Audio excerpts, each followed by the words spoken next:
ఓం సాయిరామ్. సమర్థ సద్గురు సాయినాథ్ మహారాజుకి జై. సాయి భక్తులందరికీ నమస్కారం అండి. మన బాబాగారి దయ వల్ల మనందరం బాగుండాలి, సంతోషంగా ఉండాలి అని చెప్పి మనస్ఫూర్తిగా కోరుకుంటూ ఈరోజు వీడియో స్టార్ట్ చేస్తున్నాను ఫ్రెండ్స్. ఇక ఈరోజు వీడియోలో మనం చూడబోయేది ఏంటి అంటే, బిడ్డ, ఈ నెల గురువారం 14వ తేదీన నీకు ఉదయం 11:30 ఒక మంచి శుభవార్త అయితే అందుతుందమ్మా.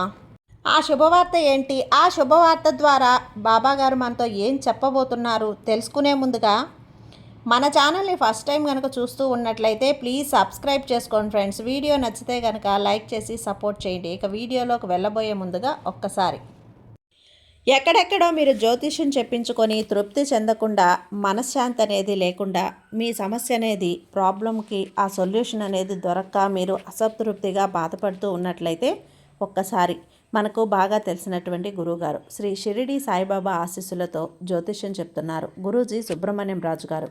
Contact number 9908224144. ఈ గురువుగారు నెంబర్ 1 వశీకరణ స్పెషలిస్ట్. మీ యొక్క ప్రతి సమస్యకి కూడా పరిష్కారం అనేది చూపిస్తారు. అన్ని విషయాలను కూడా ఫోన్లో స్వయంగా గురువుగారే మాట్లాడతారు. ప్రేమ, పెళ్లి, భార్యాభర్తల మధ్య సమస్యలు, స్త్రీ మరియు పురుషుల వశీకరణం చేయబడును. చెడు గృహ ప్రయోగాలకు నివారణ చేయబడును. మీ యొక్క ఎటువంటి సమస్యనైనా సరే ఫోన్లోనే 24 గంటల్లో పరిష్కారం అనేది చూపిస్తారు. కాబట్టి నమ్మకంతో గురువుగారిని కాంటాక్ట్ అవ్వండి. మీరు ఎక్కడెక్కడో జ్యోతిష్యం చెప్పించుకొని అసంతృప్తి చెంది ఉంటే ఈ గురువుగారి దగ్గర ఒక్కసారి ఫోన్ చేసి మీ సమస్యకు పరిష్కారం అనేది తెలుసుకున్న తర్వాత మీ మనస్సు ప్రశాంతంగా ఉంటుంది. కాబట్టి నమ్మకంతో కాల్ చేయండి గురువుగారికి. సుబ్రహ్మణ్యం రాజు గారు, నెంబర్ 1 వశీకరణ స్పెషలిస్ట్. Contact number 9908224144. ఇక వీడియోలోకి వచ్చేస్తే, బిడ్డ, నేను ఏది చేసినా, ఏది చెప్పినా, ఏ స్థితిలో ఉంచినా నిన్ను, అది కేవలం నీ కోసం, నీ క్షేమం కోసమే కదా, నీ మంచి కోసమే కదా. ఒక్కొక్కసారి నేను నీకు నా మాటలు నీకు కఠినంగా అనిపించిన, అది నీలో ఉన్నటువంటి అజ్ఞానాన్ని పూర్తిగా తొలగించి నిన్ను స్వచ్ఛమైనటువంటి గొప్ప వ్యక్తిగా మార్చడానికే నేను కొన్నిసార్లు నిన్ను హెచ్చరికలు కూడా గురి చేస్తూ ఉంటే, భద్రతాభావంతో ఉండమని కొన్ని విషయాలైతే నీకు నచ్చినటువంటి విషయాలను సైతం చెప్తూ ఉంటాను. ఈ అనంతమైనటువంటి కాలచక్రంలో నువ్వు ఎన్నో జన్మలు ఎత్తి ఎన్నెన్నో కర్మలను మూటకట్టుకొని అలసి సొలసి ఈరోజు నా ముంగిట వచ్చి నిల్చున్నావు. నువ్వు అనుకుంటూ ఉన్నట్లుగా నీవు ఆరాటంతో, అంటే నువ్వు ఏదో కోల్పోయి, అలాగే జీవితంలో ఇక నాకు ఏది అవసరం లేదు అనేటువంటి సిచ్యువేషన్లో నువ్వు ఉన్నావని నాకు అర్థమైంది. చూడు, నా ఆజ్ఞ లేనిదే ఈ సృష్టిలో ఒక్క అణువు కూడా కదలదు. మరి నా సన్నిధికి నువ్వు రావటం, అలాగే నా పేరును నువ్వు పదే పదే నీ పెదాలపై పలకటం, అలాగే ప్రతిరోజు కూడా పూజా మందిరంలో నా పటం ముందు కూర్చొని నువ్వు గంటల తరబడి ఎక్కి ఎక్కి ఏడవటం, ఇవన్నీ కూడా నిన్ను చూడలేదని చెప్పి నువ్వు అపోహపడద్దు తల్లి. చూడు, దీని వెనుక ఏదో ఒక అర్థమైతే దాగి ఉంది. ప్రశాంతంగా ఒక్కసారి ఆలోచించు. నీ పూర్వజన్మల సుకృతం పడింది కాబట్టే నా నామస్మరణ, నా పూజ, అలాగే నా ఆలయ దర్శనం అనేది నీవు పదే పదే చేస్తూ ఉన్నావు. నీ కష్టాలన్నీ కూడా చూసి నేను కలత చెందుతున్నాను. ఎందుకంటే ఆ కష్టాలు నిన్ను ఆధ్యాత్మికత మార్గంలో నడిపించాయి, శాశ్వతమైనటువంటి ఆనందాన్ని ఇచ్చాయి. అయినప్పటికీ మాత్రం నేను సంతోషంగా ఉన్నాను, నువ్వు సంతోషంగా ఉండలేకపోతున్నావు. నీ వెనుక రక్షణ కవచంలా నేనుండగా ఏ దుష్టశక్తి అయినా నిన్ను ఏదైనా చేస్తుందా చెప్పు? ఈ ప్రపంచమే ఒక పెద్ద మాయాజాలం తల్లి. ఒక్కరు కూడా వారి స్వార్థాల కోసం, తాత్కాలిక సుఖాల కోసం ఏదో ఒక రకంగా కష్టపడుతూ పాకులాడుతూ ఉంటారు. కానీ నేను మాత్రం నీ నుండి ఏది కోరుకుంటున్నది కేవలం నిష్కల్మషమైనటువంటి ప్రేమనే, నీలా అచంచలమైనటువంటి భక్తినే. నువ్వంటే గొప్పవాడివా, లేదంటే ఏది కూడా ఉన్నవాడివా, లేదంటే గొప్పగా చదువుకున్నవాడివా, లేదంటే ఏది చదువుకోని వాడివా అనేది నాకు అనవసరం తల్లి. కేవలం నీ హృదయం ఎంత పవిత్రంగా ఉంది అని మాత్రమే నేను చూస్తాను. నువ్వు పెట్టే ఒక్క ముద్ద అన్నమైనా కానీ అది ఆకలితో అలమట్టించేటువంటి జీవికి పెడుతున్నావు చూడు, అది నాకు నేరుగా అందుతుంది. నువ్వు చేసేటువంటి ప్రతి ఒక్క పుణ్యకార్యాలు నేను 10ంతల ప్రతిఫలాన్ని ఇవ్వబోయేలా చేస్తున్నాయి. కానీ గుర్తుంచుకో, ఏ పని చేసినా అది నేను చేస్తున్నాను అనేటువంటి అహంకారం అనేది, అలాగే గర్వం, ఇవి లేకుండా ఉంటే చాలు. ఆ అహంకారమే మనిషికి అతిపెద్ద శత్రువు అవుతుంది. కాబట్టి అది నిన్ను నా నుండి కూడా దూరం చేసే ప్రయత్నం చేస్తుంది. కాబట్టి అహంకారం, గర్వం లేకుండా ఎప్పుడు ఇలాగే ఉండాలి. నువ్వు ఒక ఓర్పు సహనంతో నువ్వు నా పాదాల చెంతకు చేరావు చూడు.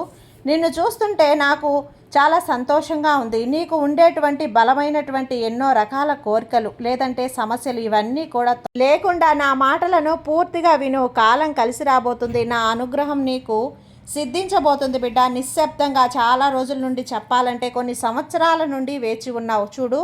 ఎప్పుడైనా తగినటువంటి సమయం అనేది వచ్చిన తర్వాతే ఎవరికైనా కానీ ఏదైనా కానీ ఒక పని మొదలుపెట్టినా లేదంటే ఏదైనా ఒక చెట్టుకు తగిలినట్టు విధంగా పోషణ, అలాగే ఒక విత్తనం నాటిన తర్వాత ఆ చెట్టుకు తగినటువంటి పోషణ అవన్నీ ఇచ్చిన తర్వాతే చెట్టు పండ్లు నేస్తుంది.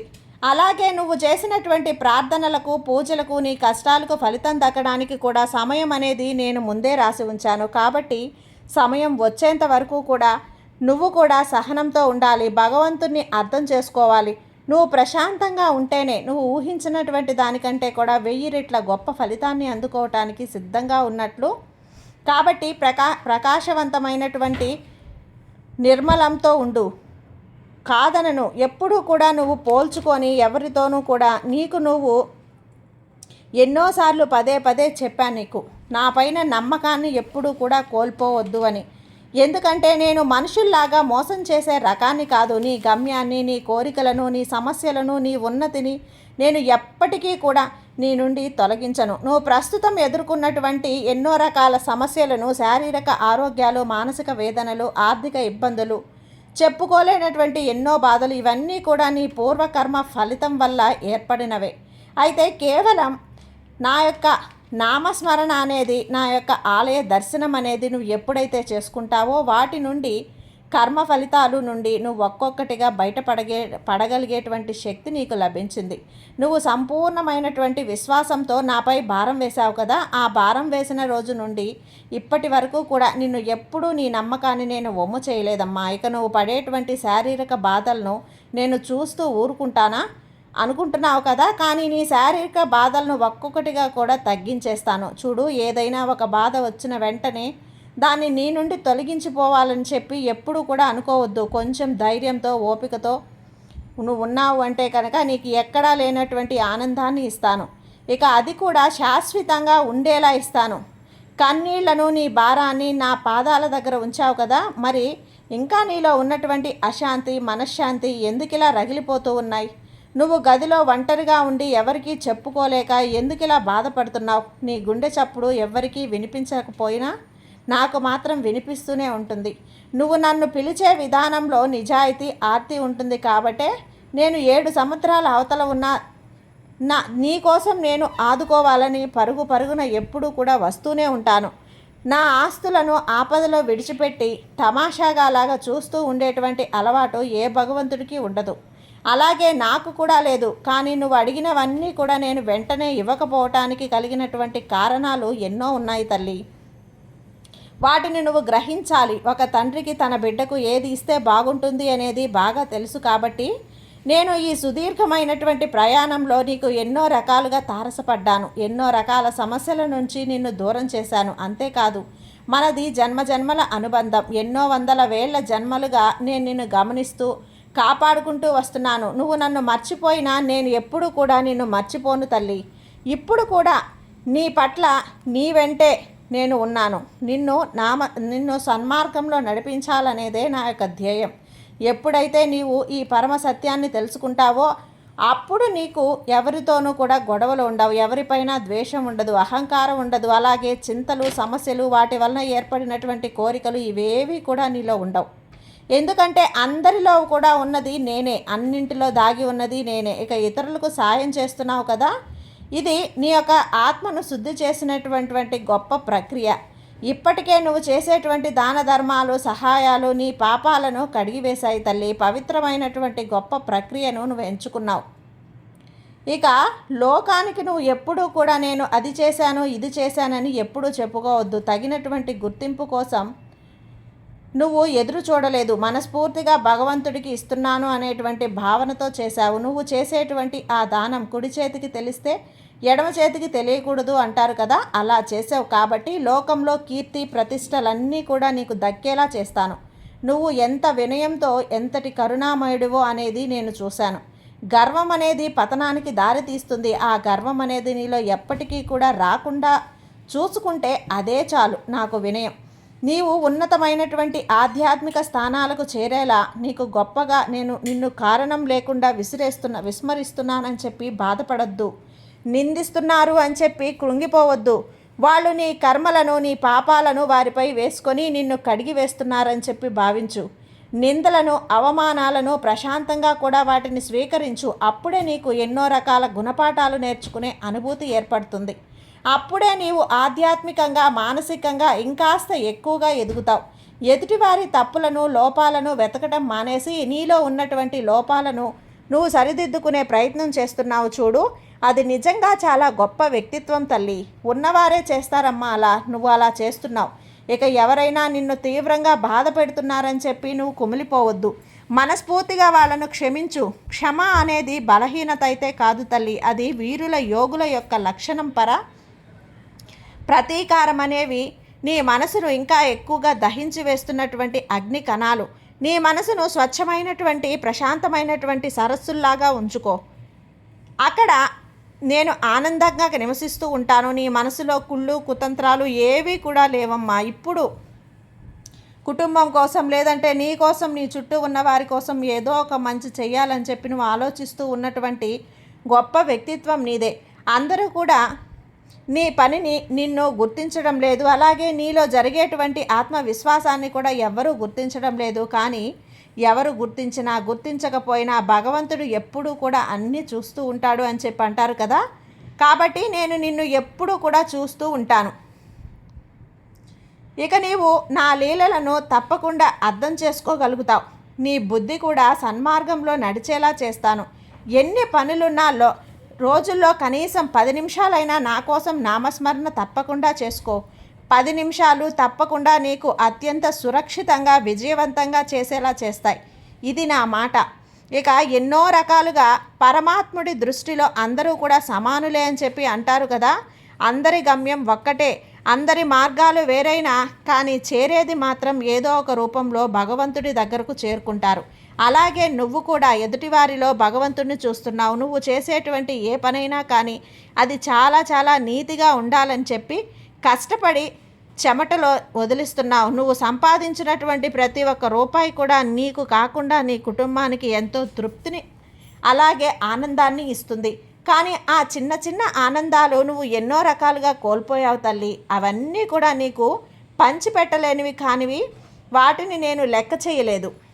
ఎప్పుడూ నీ కోసం నీ కుటుంబం కోసం కుటుంబ బరువు బాధ్యతల కోసం నువ్వు కష్టపడుతూ వచ్చావు. కానీ నీకున్నటువంటి కోరిక ఏదైనా కావచ్చు, అది కుటుంబ పరంగా కావచ్చు, బిడ్డల గురించి కావచ్చు, ఆర్థికంగా కావచ్చు, ఉద్యోగ పరంగా కావచ్చు, లేదా వ్యాపార పరంగా కావచ్చు, లేదంటే మానసిక పరమైనటువంటి ఆరోగ్యం కావచ్చు, లేదంటే ఒత్తిడిని దూరం చేయమని చెప్పి నువ్వు అడిగేటువంటి కోరిక కావచ్చు. ఇలా ఏదైనా కానీ నువ్వు అడిగినటువంటి కోరికను తప్పకుండా నేను నీకు ఏదైనా నువ్వు చాలా రోజుల నుంచి నన్ను అడుగుతూ వేదన అనుభవిస్తున్నావో దాని పట్ల నీకు ఒక మార్పు అనేది తప్పకుండా రేపు ఉదయం 11:30 నీకు కనిపిస్తుంది. ఇక నీకైన బంధం నీ నుండి దూరమైన ఆ బంధం నిన్ను చేరుకోవటం లేదంటే నువ్వు చేసేటువంటి పనిలో ఏదో ఒక మార్పును నువ్వు తప్పకుండా చూస్తావు. నాపైన నమ్మకం ఉన్నటువంటి భక్తులకు ఏదైనా కానీ ఆలస్యం జరిగినా అన్యాయం మాత్రం జరగకుండా చూసుకునే బాధ్యత ఈ సాయి తండ్రిది. నీ జీవితం ఉన్నంతకాలం నీకు నేను తోడుగా ఉంటాను. తర్వాత నువ్వు ఆ కాలంలో నీకు దిక్కుతోచినటువంటి స్థితిలో ఉన్నా సరే భయపడిన అవసరం లేదు తల్లి. నేను మీకు దిక్సూచిలా ఉంటాను. నా నామాన్ని నీకు తప్పకుండా భయపడేలా చేస్తాను తల్లి. ఇక నీ బాధ్యతల నుండి కుటుంబం నుంచి నువ్వు ఎక్కడా కూడా ఎప్పుడు కూడా పారిపోలేదు. అది చేతగాని తనం వారు చేసినటువంటి పనులని చెప్పి ధైర్యంగా ఎదుర్కొన్నావు. నీ కర్తవ్యాన్ని నెరవేరుస్తున్నావు. నీ కుటుంబ సభ్యుల పట్ల నీ బాధ్యతను ఎంత సక్రమంగా నెరవేరుస్తున్నావో నిన్ను చూసి నలుగురు కూడా ముచ్చటపడాలమ్మా. అతిగా దేని గురించి వ్యామోహపడలేదు. అతిగా ఎవరి మీద కూడా మమకారం పెట్టుకోలేదు. తామరాకుకు నీటి బొట్టుల సంసారంలో ఉంటేనే నీ మనసు ఈ భగవంతుని ధ్యానంలో ఉంచుకోగలిగితేనే, నిజంగా నీ మనసు పూర్తిగా ఉంటేనే నువ్వు ఏ పని చేసినా ఏ బాధ్యత నెరవేర్చినా అది గొప్ప తపస్సుతో సమానం అవుతుంది బిడ్డ. ఇప్పుడు ప్రస్తుతం నువ్వు చేస్తున్నది కూడా అదే. ఇక గడిచినటువంటి ఒక క్షణమైనా కానీ కోట్లు కుమ్మరించినా కానీ మరలా తిరిగి వస్తుందా? రాదు కదా. కాబట్టి నీకు దక్కిన దాంట్లోనే నువ్వు తృప్తిని వెతుక్కో. సమయాన్ని ఎప్పుడూ కూడా వృధా చేసుకోవద్దు. పనికిరానటువంటి చర్చలకు, ఇతరుల మీద చాడీలకు, రాజకీయాలకు దూరంగా ఉండు. నీ అమూల్యమైనటువంటి సమయాన్ని నీ నామస్మరణకు, సమాజ సేవకు, నిన్ను నువ్వు తెలుసుకోవడానికి ఉపయోగించుకో. నువ్వు చేసే ప్రతి మంచి పనికి వెనక దైవానికి ఆలోచనలు ఉండేలా చేసుకో. నీకు భవిష్యత్తులో రక్షణ కవచంలా ఇవన్నీ కూడా ఉపయోగపడుతూ ఉంటాయి.